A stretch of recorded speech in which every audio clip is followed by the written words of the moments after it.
Всем привет! Мы на канале Механик без понтов. Сегодня хочу немножко рассказать коротенькое видео, как я поборол, ну не знаю, чи остаточно поборол, стук гидрокомпенсатору. На всех форумах все мастера рекомендуют вот эту присадку заливать.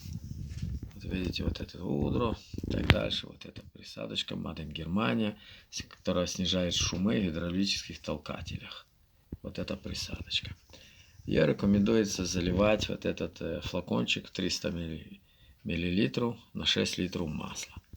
Ну, так как у меня двигатель 2.0, а ГГшный идет 4 литра, я залил все 300 мл.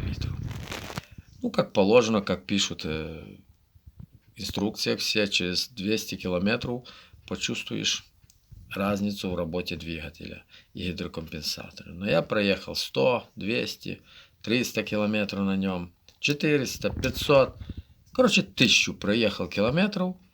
И что вы думаете, я не почувствовал разницы. Абсолютно. Как на холодную у меня стучали гидрокомпенсаторы, так и стукает, на горячую они не стукают у меня. Что я тогда сделал? Думаю, ну, если не помогает мне эта присадка, буду я пробовать маслом победить этот стук. Слил я все, заменил масло на 5В40. Поехал километров 600, ничего. Как было, так и осталось. Дальше я слил это 5В40, залил, ну как и на 10В40 я все время ездил, оно мне не помогло. Я залил 15В40 масло. И вот это масло тоже мне. 500 километров проехал, хотя в копейку улетел, потому что второе масло ни черта не дало. Сливая я это масло, думаю, я все-таки добьюсь, найду то масло, которое мне подходит. И что вы думаете? Заливаю масло М8В. Это наше масло Сае 20. И что вы думаете? Двигатель не стучит? Абсолютно.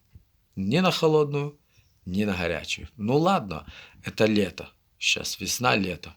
Можно ездить на этом масле. И то я не знаю, если чем можно ездить на Volkswagen двухкубовом двигателе АГГ на таком масле М8В. Вот и хочу спросить у всех подписчиков, всех ребят, кто знает с форума, помогите разобраться, ездить на этом САЕ 20 или все-таки перейти на 10В40 и пускай стучит гидрокомпенсаторы далее. Все-таки что-то стрёмно ездить на этом САЕ 20. Ну, ваша думка, ребята. Всем спасибо, до свидания.